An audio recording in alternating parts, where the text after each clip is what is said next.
Welcome to Pitch the PM, where I will use my 10-step variant view investment checklist to debate my highest conviction ideas with my peers. My value with a catalyst style is a blend of my learnings from working at Citadel and Millennium and studying Buffett and Munger's timeless principles. I always wish the great investors like Steve Cohen, Pabrai, and Greenblatt had documented their process in real time. So I am doing it for the rest of us. My goal, as Charlie would say, is to be useful. Ping me anytime. Perhaps you'll even end up on the show and get an idea in the book. Before we begin, we need to read a disclaimer. This is for educational purposes only. It is not investment advice. The comments on this show may not be accurate. The participants or their affiliates may have positions in the securities discussed and under no obligations to update you on any changes. Please contact your financial advisor before making any investments. The contents of this show may not be suitable for you. Please see full disclaimer on the website pitchthepm.com. Alex, welcome. It's good to have you here. Thanks, Doug. Happy to be here. Good to see you. A few months back at Barclays conference. Wanted to discuss Barnes & Noble. This is a post-COVID turnaround, a new capital structure, new CEO and board, and transitioning from a legacy retailer with a lot of perceptions about longevity and terminal value to a new business model with their first day complete strategy, where you have participation with students at their bookstores going from 35 to 85%. As a result of this strategy, I think the stock can go from $10 today to over $30 over the next 2 years as this transformation is implemented, and the street gains more confidence in their results and sustainability of their revenue. No, it's a great overview. We're going to stick to this 10-step variant view investment process. The first question is, what is the action you want your PM to take if you were to walk into his or her office? I recommend a long position in Barnes & Noble's. It's at $10 today. I think you can go to over $30. Current market cap is 265. EV is 469 million, with 100 million of seasonal debt due to working capital. Trades about 240,000 shares on average, 2.4 million per day. Okay. A little bit thin. I'm pulling up the chart here. What's happened in the last year? I see the stock's down a lot. A bit about the company. They are the education-focused subsidiary that spun off from Barnes & Noble in 2015. Specialty retailer, going from just potentially a dying retailer to a duopolistic B2B distributor with more recurring and sustainable revenue. They operate physical and virtual bookstores for universities, as well as a small subset of K-12 institutions across the U.S. They have 1,150 stores, 650 physical. The remaining virtual store count in general has been declining as they close unprofitable stores. Overall, they reach 5.8 million students, representing over a third of the U.S. higher education market. In terms of the First Day Complete program, they're going from selling directly to students to selling to the university. The First Day Complete program attaches the coursework to the tuition, and students must opt out if they decide to go and procure the course material on their own. Can we just step back here? So Barnes & Noble, I know it as the local stores with the coffee shops. I also know when I was a student, you go to the bookstore, you get your books, you get your merchandise.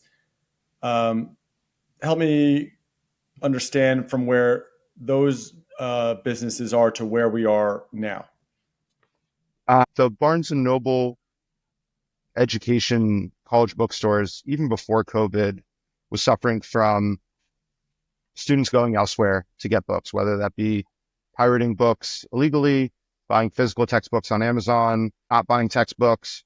Just a third of students actually went to the bookstore to buy their books. And they saw that and said the business went from $2 billion in revenue to COVID, fell to 1.4 and is now stabilized and growing at 1.6, pivoting from this legacy model to the First Day Complete model where they sell directly to the stores.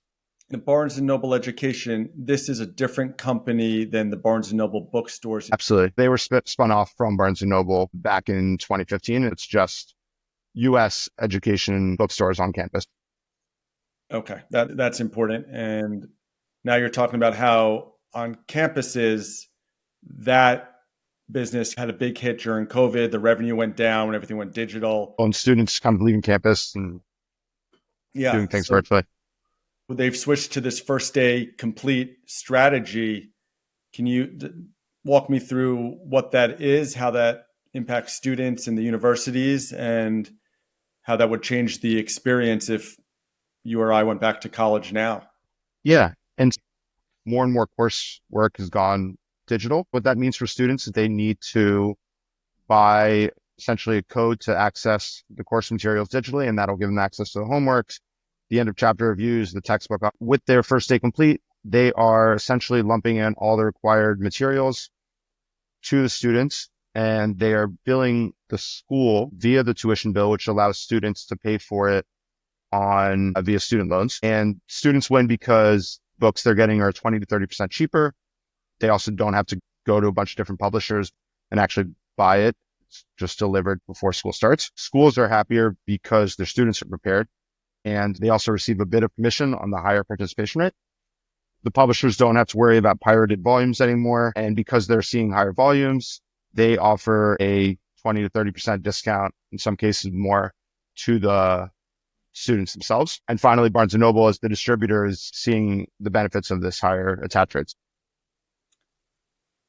Can you help me understand how much of the books now are digital versus physical? It's not super clear. They don't release information on it. They did have a data point that in fiscal 22, I think it was 40% of course materials were digital. If you look at some of the disclosures by publishers, I think that number, they're stating for new sales, it's closer to 80% digital today. Got it. And it's still, my understanding, is very dependent on the type of curriculum, right? Some of the more heavily trafficked curriculums, whether it be finance, those are very digital, whereas some of the smaller things like early childhood development, et cetera, could still be 70, 80% textbook.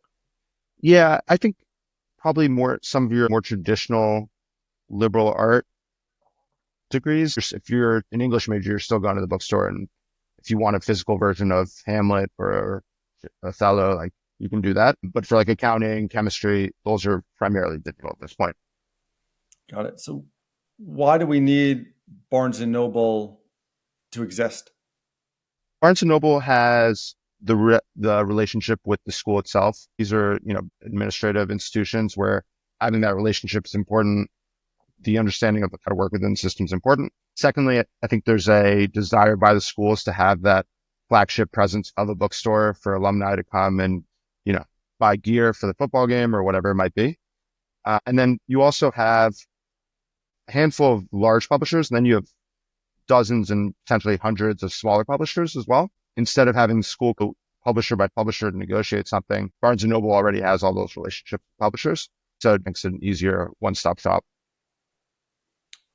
It's converting from, hey, we used to sell to the students directly in an a la carte to now selling to the university on a B2B where they just invoice the university at the end. Yeah. The students. Yeah. And importantly, it's an opt-out program. Students by default are opted into the program. They have to decide to opt out if they so desire to. The opt-out rates are fairly low. I think 85, 90% of students remain in the program. It's college kids, so we're not the most active and proactive when it comes to opting out, especially if it's just lumped into your tuition bill and it's kind of paid via a federal loan to begin with. What you're saying is it's also changing who's paying for it now. It's now included in tuition as opposed to the students paying tuition and having to go. Right. So previously you might have had to come up with $400, $500, $600, $700 in some cases in cash, go to the bookstore, physically pay for it. Hence why some students just didn't pay for it. And so now it's actually a line item on your tuition bill. And if you receive federal loans for your education, that'll just be automatically paid. Sounds pretty convenient. And I've also read in some of your channel checks and the ones that I've done as well, that the students just get an email from Barnes & Noble, hey, come pick up everything, here are your codes and pick up the rest. And it's just simple. They don't have to go to a lot of different websites and everything. Exactly. Day one, you're prepared for your classes. You have all your textbooks that you need. ready to sit and learn, as opposed to showing up without a textbook and spending a week figuring out where's the best place to buy it and how can I get it cheaper, et cetera. What's the opportunity cost? Who's losing as they are now attached to the tuition bill and they're selling more volume? The publishers are fine with it because you have less pirated materials and less secondhand books being sold. That was a decent portion of Barnes & Noble's revenue once upon a time. But beyond that, I don't know that there is necessarily a big loser here besides people selling ad space on pirating websites for textbooks. So a few entrepreneurs probably who are either on the internet or selling wholesale textbooks are probably losing. When you look at the schools, the students, publishers, and Barnes & Noble, I don't think anyone in the ecosystem is losing. And I've read some of the literature, at least on the website, that there's a higher success rate. Students are more prepared. It leads to better outcomes and graduation rates. What's your take on that? I think from the school's perspective, they see a benefit from slightly higher revenue. They receive a commission on everything that's sold out of the bookstore. I don't necessarily think they're the ultra capitalistic institutions, and it's probably just as important that they see higher graduation rates. Having students come in and be able to learn from day one is important to them. Maybe we can touch on why this opportunity exists. Back in January, there was some conversations around turning this program into an opt-in program where students would have to choose to opt themselves in. And a lot of the comments during that time by administrators, by professors, kind of mentioned how this is actually very good for students to be able to come in prepared from day one without having to spend hours looking online or going to the actual physical bookstore to figure out what they need and just be able to actually learn. This seems like a win-win for everyone, the students, the publishers, the schools. That's what Charlie Munger always looked for, were these win-wins. Yeah. Talk to me about the financial impact of switching to this program. What does this do to, unit economics, a typical store? And then how far into this program is the industry, is Barnes & Noble? First Day Complete schools generate about 1.8 million per school in coursework revenue. On top of that, they have another 35% that they generate in more additional retail, t-shirts, notebooks, stuff like that. And this 1.8 million is probably a 90, 95, 85% uplift from an a la carte revenue. On top of that, you also have a gross profit increase of more than 200 basis points. That leads to gross profit dollars doubling when you have a school transitioning from a la carte to First Day Complete. And when you say a la carte, can you clarify what that means in this context? That would be your legacy model where kids are going into the bookstore and saying, hey, I need Counting 101, Computer Science 305, need to buy my English book. Now, that was the legacy model, and today they just receive an email basically on day one.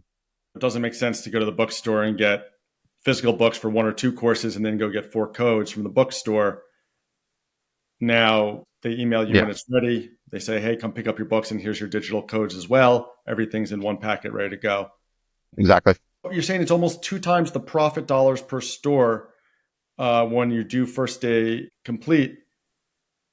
Where are we in this journey? What inning are we in for the industry, for Barnes & Noble? There's 17 million higher education students.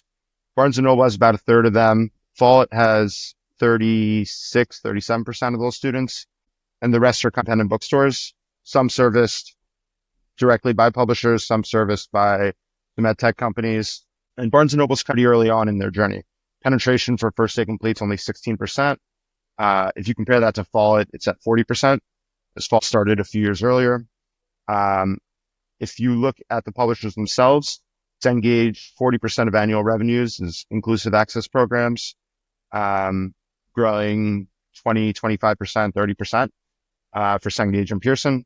It's still fairly early on, and now I think this will ramp by fiscal 2026, which is the May 2026 school year ending. I think it'll be closer from 16 to 35%, doubling. And One thing to note on Follett is I think there's been some concerns around capital structure and the sustainability about it. There was a lawsuit published by a publisher looking for back pay of like $10 million that was owed to them. This was back in April of this year. So potentially if they continue to see financial struggles, that should hamper them, and potentially Barnes & Noble might be able to pick off a few schools. Is this a competitive environment where they're competing, or is this more of a duopoly? How would you describe it? Are they going head to head with universities, or do they have their own lanes? So Barnes & Noble is working on transitioning the 5.8 million students they serve via 650 stores. They're focused on transitioning those unprofitable stores to this model. Now, to just a duopoly for the most part. For the most part, they're just kind of focusing on transitioning their existing schools.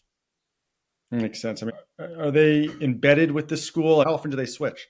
There's the leases for the bookstore themselves tend to be plus five-year leases. The retention rate is 90% for Barnes & Nobles historically.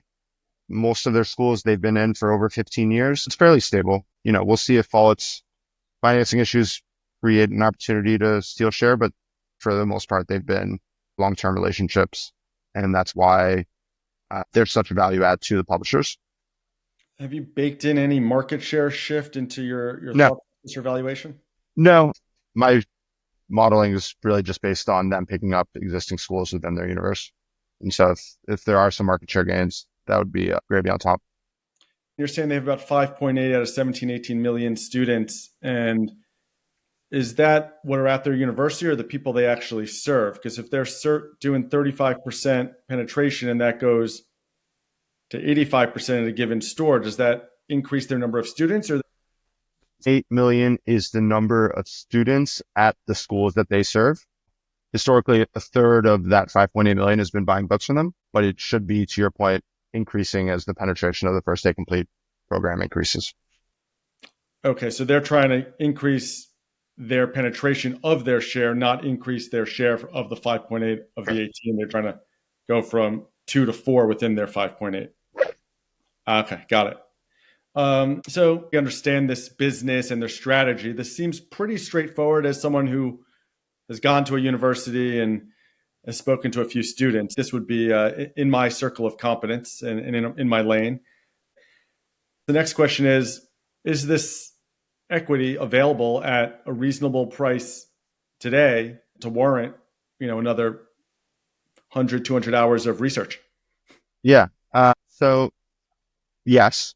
And currently trades on 24 fiscal year at 10 times EV to EBITDA. And on my fiscal 25 numbers, that equates to about 5 times.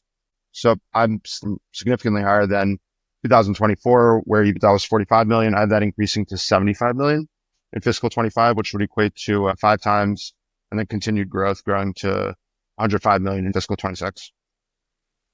It's a good jump up right there. It's almost a double there. EBITDA, yeah.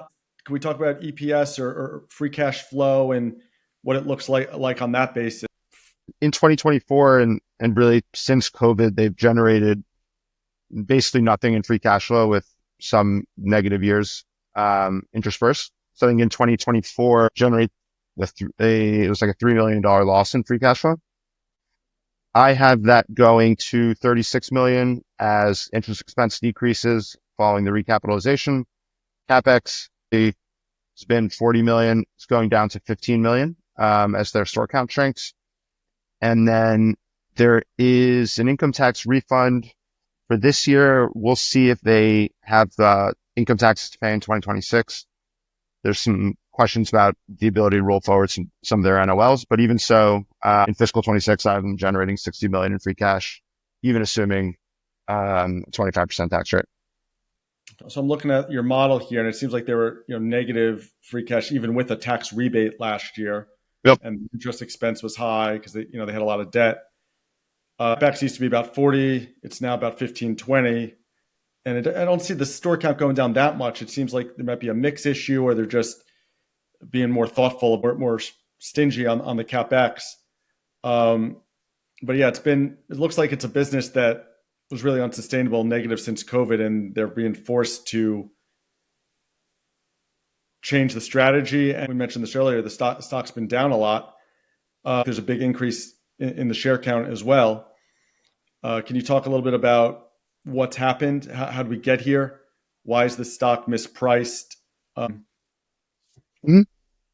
So the stock's down 90% year to date. That was a function of the perceived regulatory risk at the beginning of the year, which caused some inability to refinance their credit facility. And so this became a going concern risk. To address that, they had to do a massively dilutive capital raise. In late May, they raised $95 million of equity in a PIPE investment. This resulted in Immersion, ticker IMMR, owning 42% of the company now, having 4 of the 7 seats on the board. And then they also equitized $34 million of second lien term loans. Now you have a capital structure that's been right-sized, but nonetheless, you have a mispriced equity for what I think are a few reasons. One, you just had a good amount of shareholder turnover following the rights offering, limited sell side coverage. I think there used to be 2 firms covering it. Now, I don't think either of them published since the recap actually happened. I emailed 2 guys, no response. They haven't done an earnings call in over a year, and IR has not been sponsored to date. Whether or not that's part of the SG&A cost reductions or their plans to kind of return, we'll see. But all of that has kind of allowed me to accumulate a position in equity that's underfollowed, underappreciated, and what was a company that was left for dead due to the balance sheet and the regulatory risk. Both of those have kind of no longer are a risk at this point. So the recapitalization, this $95 million on the rights offering at $5, that was backstopped by Immersion, and then the $34 million of term loan that was equitized. How much of that cash? What did that do to the debt situation? It went from what, 3 something to 200? Yeah, so it went from 250 or so down to 150, and still 150 on adjusted EBITDA of 45 million is not super safe. It's 3 times net debt to EBITDA. On top of that, there was a working capital build up this quarter, of 100 million that should release throughout the remainder of the year. And so net debt currently is 220 million, 120 adjusted for the working capital. On an EBITDA of 75, you're looking at under 2 times, and then falling further in fiscal 26. How much? So we understand that the balance sheet got better by about $100 million of net debt. What happened to the equity holders? What was the dilution? How many new shares? Yeah, so they went from 2 million shares to over 26 million. So 90% dilution. That probably caused a good amount of those shareholders to just give up on the name and create some selling pressure. And I think that's another reason why this kind of opportunity exists. And that happened in June, this summer? That was in June, yeah. And then brought in a new board, new management, and there's been no sell side reports since then, or earnings calls. Nope. They've pre-released earnings for the second quarter. They'll have the full release in early December, but they haven't hosted a conference call since late last year, 2023.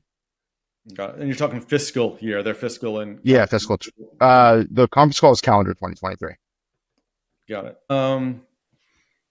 Yeah, I emailed IR as well, and I got a response to email someone else at the company because that person's no longer there, and that person did not respond. So I think that's been part of their efforts to streamline costs.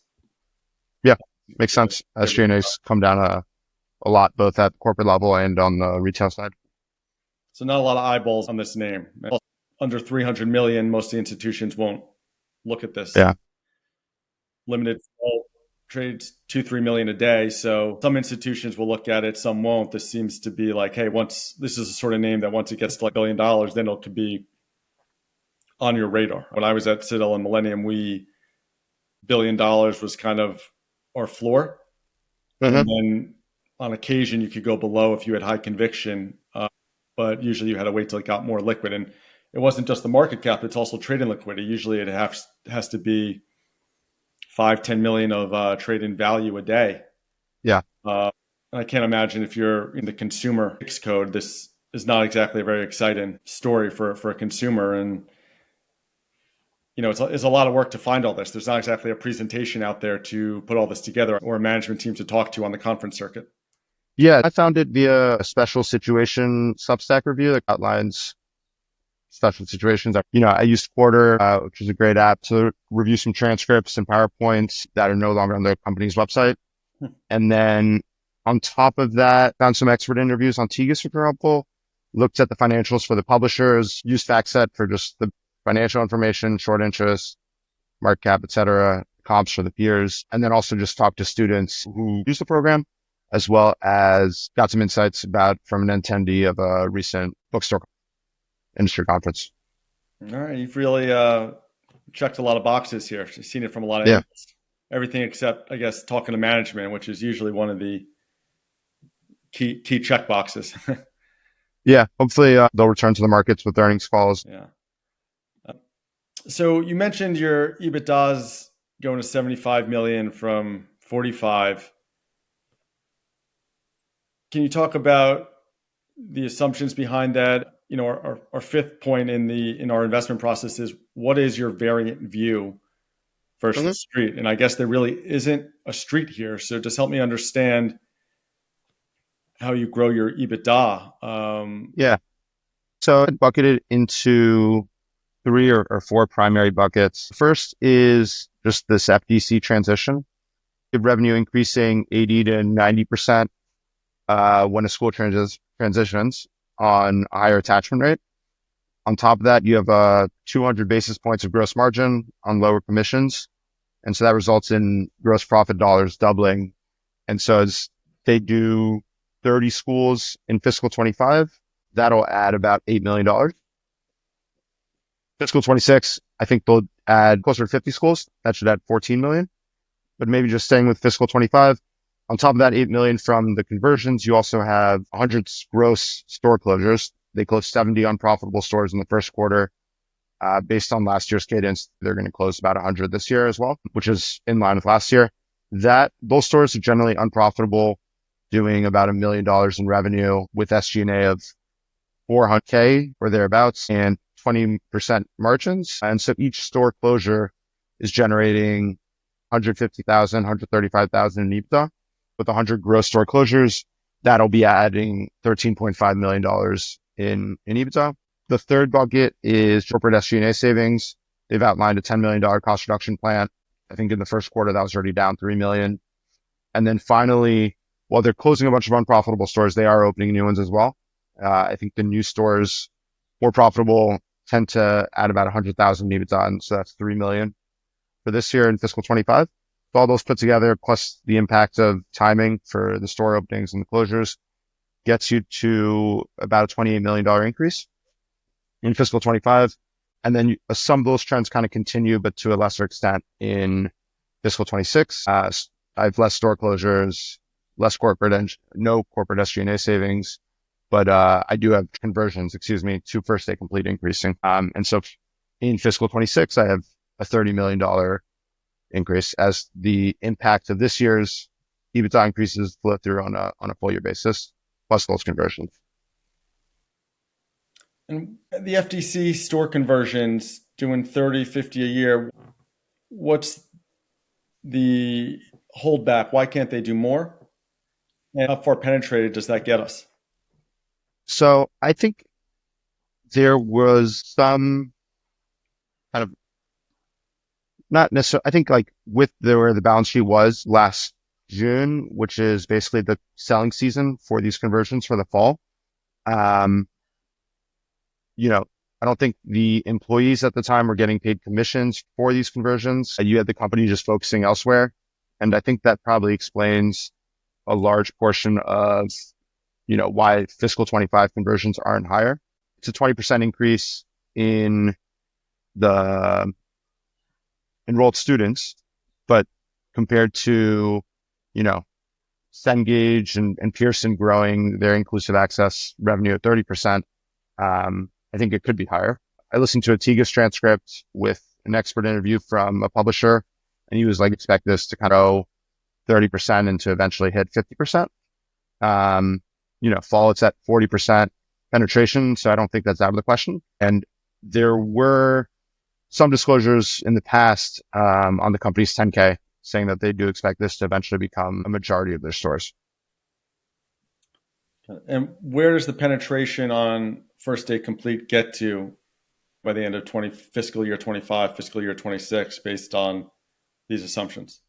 Currently, it's 16% with just over 900,000 students. I have that number growing to, so 900,000 students, 183 schools. I have that giving fiscal 26 at 240 schools, growing another 25% next year. And that'll represent 38% penetration as they continue to close unprofitable stores as well. Got it. And the closures, 100 stores seems like a lot of stores. Are they replacing those? Are they just walking away? What are they doing about their relationship and those students?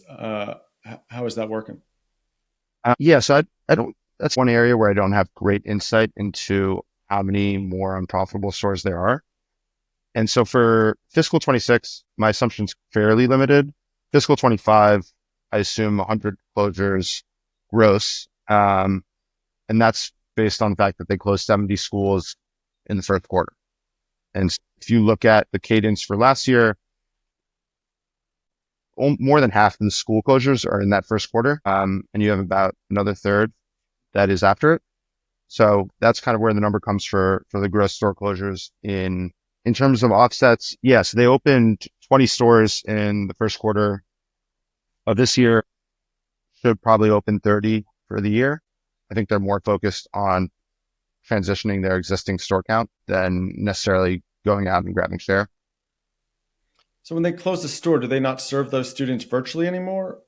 Or do they just leave that school altogether? Normally they'll end up leaving the school to do a bunch of discounting and promotional activity, liquidate inventory. All right. Seems like some nice ratable growth rate with some runway as they convert these. Yeah. And, can you talk a little bit more about the evidence you gathered? Can you go through some of your primary research contacts, whether what you heard from students? So in addition to the transcripts via the Quarter app, building a model, did some competitor research, found a lawsuit against Follett from a publisher, which would suggest they are having financing concerns. In addition, looked at the publishers, looked at their earnings and their PowerPoints, and then spoke with a student at a large state school in the Northeast. He mentioned he generated 20% savings. He was spending $350, $400 a semester before. That's now $275. And on top of that, what he emphasized was just the convenience factor. Literally just got an email telling him what to pick up his books for the physical ones and the codes for the digital ones. Similarly, spoke to students at a very large private university in New York. They didn't necessarily emphasize the savings, but they did emphasize the convenience factor much more. Yeah, that makes a lot of sense. And I did one check as well. And what happened was the student couldn't afford the books because their university wasn't on one of these First Day Complete. So they missed a few assignments and had poor grades because they couldn't afford the books and bought them late into the semester. And the books were, instead of being First Day Complete, it could be fixed at $275 for the semester. It was $500. So Our next point here is the industry and the competitive landscape. You talked a little bit about it, and I wanted to touch on, is this a healthy industry? Is this not a healthy industry? Is it super competitive? Are there barriers to entry? How do you think about the industry dynamic here? Yeah, I'd characterize it as previously being very unhealthy and now improving. It's basically between Follett and Barnes and Nobles, those are the two primary players. The barriers to entry are really the relationships with the school and the administrators, as well as like the ability to consolidate that long tail of publishers. I don't know that it's necessarily the greatest of businesses from a quality perspective, but it's going from what was not great to better, more recurring, more predictable, pretty rational and stable duopoly. And that's going from before it was, retail to college students, which can be fickle. And now it's more like a B2B distributor. It's a company in transition at the end of the day, under the radar transition. There's this stock out there. You have this view, you've done this work. What are the catalysts for people on the street or other investors to realize your point of view and ultimately for your value to come through? The company pre-announced pretty strong results for Q2, as well as like first day complete growth rates. Those should be about 20% for the second half of the year. And as they continue to execute, keep costs down, EBITDA will grow and eventually people will pay attention. On top of that, you have a working capital release in the fourth quarter of 100 million. That should make the stock even cheaper on an EV to EBITDA basis. That's one, execution and numbers and earnings. Two, I think it'll be added to the Russell index in June of 20. That'll create some buying pressure. Stock whose top three holders comprise 70% of the share ownership. On top of that, you've had board members making open purchases. And I think it was the chairman of BNED, William Martin, who was a value manager on the open market. And one of the purchases was even in their child's education trust account. All right. So you got some big hitters behind this, some votes of confidence. If you're right, and the capital structure is now fixed and the strategy and the EBITDA can go from 45 to 75 and maybe 105 or so in 2026. What's the stock worth? Looking back at their fiscal 24 numbers, currently it trades at about 10.5 times fiscal 24 numbers and 8% unlevered free cash flow yields. If you look at the publishers, they range anywhere from 8.5 to 12 times EV to EBITDA for fiscal 2020. And so using an 8.5 multiple on 2026, pretty good 9% unlevered free cash flow yields. That would equate to a $31 stock. So up 200% from where we are today. And that's fiscal year 26. Yeah. That's in 18 months from now? That would be the year ending April 2026. What about in 1 year? How would that math look in 1 year based on your 75 million of EBITDA? Yeah, so I was using a 9x multiple. I get to 23, so a double. And I think you should have visibility into the first day complete growth for this year and fiscal 26. Taking out earnings for this quarter and the next in 2 weeks plus 3 months for the next quarter. And when you said the comps, are you talking about ed tech or are you talking about the publishers? I just want to understand what you're using. Yeah, so it's primarily the publishers. Similar revenue growth opportunities, selling to the same subset of students. But Barnes & Noble currently just trades at the bottom end of all those companies on trailing numbers and forward numbers. Okay. And why aren't we using EPS here? There's leverage and there's CapEx. CapEx is much lower than depreciation. So it's a bit distorted to use EPS. Also within fairly small net income. Okay. Help me understand the cash flow walk. We've been negative for a few years. Where do you see it going this year and the next year? And they lost about $3 million in free cash flow in fiscal 24, despite a $7 million tax refund. In fiscal 25, with EBITDA increasing by 30 million, and interest expense decreasing by, at least 15 million, I think that'll be a $36 million in free cash flow they'll generate this year. going forward, they'll pay down some of that debt. Interest expense will continue to come down. EBITDA will continue to grow, as we kind of spoke about earlier.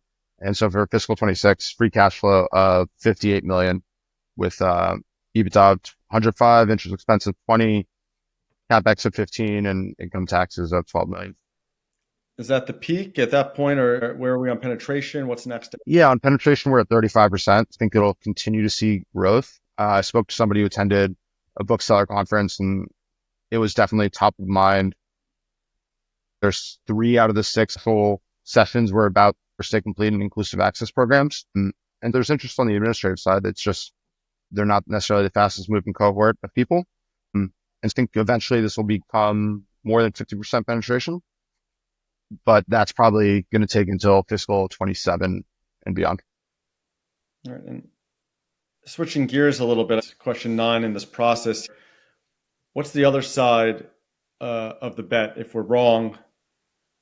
And then what are your kill switch? Say, hey, I'm wrong, I got to get out of this. Defining those ahead of time avoids thesis drifts. It's a good point. And with respect to margin of safety, it's not like you have asset intensive businesses here with a ton of liquidation value. You're just looking at the cash that you're generating on a $450 million EV. The free cash flow yield on my fiscal 25 and fiscal 26 numbers are 14 and 22%. And I think that limits downside. But to your point about thesis drift, I'm looking at conversions, continued cost control. Obviously, EdTech is rife with AI disruption. So if textbooks come out of style for whatever reason, that would be a massive risk, obviously. And so something looking at. And then beyond that, I think making sure the regulatory risks that were previously here don't reappear, and don't think they will with the current administration, but you never know. And what was that regulatory risk that people were concerned about back in January? There was some a comment period requesting comments about making a opt-out program, making an opt-in program the default. That would obviously drive lower participation rates, decrease the leverage for the publishers to offer discounts, and it would kind of blows up the model to a certain extent. So that was the primary risk back in January. That was then kind of shelved back in July. And, current administration can't really imagine that comes back.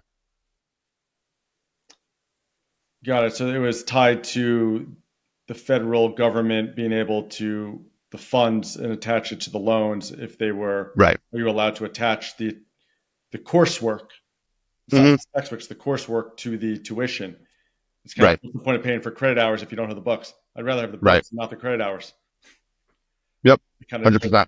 I joke and say, hey, my kids are just going to go to the library. I'm going to give them a library card for college. That's all you need. But what about the debt? The debt's pretty high here. Is that a concern at this point?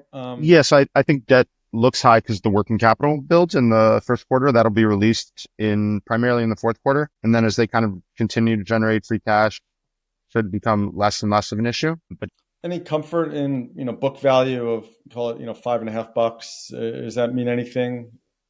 I don't know. I mean, it's textbooks and a bunch of branded inventory. And so you probably have to discount that by 50, 25%, 50% maybe. Yeah. So I don't know that I'm looking at this as like a liquidation play by any means. Got it. All right. And then kind of the last checklist in, our 10-step variant view process is the philosophy is a good research analyst researches the company, a great research analyst researches the management team and the owners. Talk to me about the owners and the management. Are they aligned? What's their incentive? Charlie always says this, you show me the incentive, I'll show you the outcome.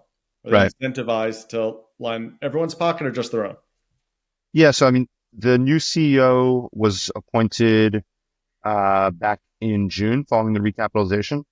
He's been at Barnes & Noble he's been the president since 2021, has been at the company since 2018. He seems like a good operator, but having not spoken to management, tough to get a strong read. He does own 1% of the company. So financially, definitely incentivized. And then with immersion coming in and managing 4 of the 7 board seats, They appointed Bill Martin as the chairman. He is the chief strategy officer at Immersion and the chairman at Barnes & Noble. He was previously ran Raging Capital Management. That compounded at 18% net of fees for, I think, in excess of a decade. Early investor in LinkedIn, Facebook, Toast. Very strong background, very in tune with investor demands. And based on his open market purchases, he definitely thinks it's a good value. All right. A lot of insider ownership between that management team.